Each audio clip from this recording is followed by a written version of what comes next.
హమ్మయ్య! సండే వచ్చేసిందండి. సండే అంటే ఎంత రిఫ్రెషింగ్ డే కదా! అవునండి.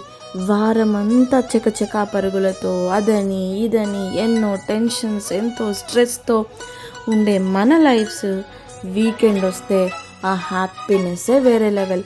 మనకు నచ్చిన ప్లేసెస్ వెళ్ళొచ్చు, మనకు నచ్చిన ఫుడ్ తినొచ్చు, మనకు నచ్చినంత సేపు పడుకోవచ్చు. మీలో ఎంతమంది సండే అంటే లేజీ డేగా ఫీల్ అవుతారు? నేనైతే లేజీ డేగానే ఖచ్చితంగా ఫీల్ అవుతానండి.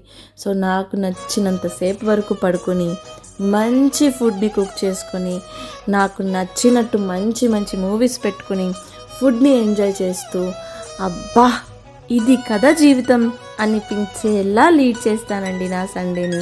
మీరెంతమంది ఇలానే లీడ్ చేస్తారు మీ సండేని? సో సండే అంటేనే ఇట్స్ ఎ రిఫ్రెషింగ్ డే.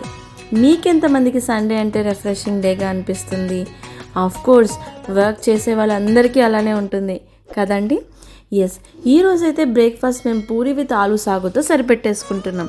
కానీ ఆఫ్టర్నూన్ ఏం చేయాలా అని ఆలోచిస్తున్నామండి. సో మంచిగా tasty Emmy and delicious lunch అయితే మన పొట్టులోకి వెళ్ళిపోవాలి కదా సండే. ఎందుకంటే ప్రశాంతంగా తినేది అదొక్క రోజే కదండి. వీక్ అంతా మనకి తినే అవకాశం లేదు.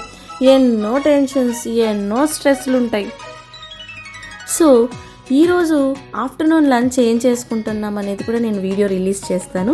So stay tune for afternoon lunch. So జనరల్గా సండే అంటేనే మీ ఇంట్లో పిల్లలందరూ ఏం చేస్తుంటారు? మా ఇంట్లో పిల్లలైతే ఇల్లు పీకి పందిరేస్తున్నారండి. అరవడాలు, ఏడ్చడాలు, కొట్టుకోవడాలు, బొమ్మలన్నీ తీసి విసిరేయడాలు. చూడండి ఆ విజువల్స్లో ఏం చేశారో బొమ్మలన్నీ తీసి. So this is for mini vlog. Bye bye guys. Stay tuned for afternoon lunch.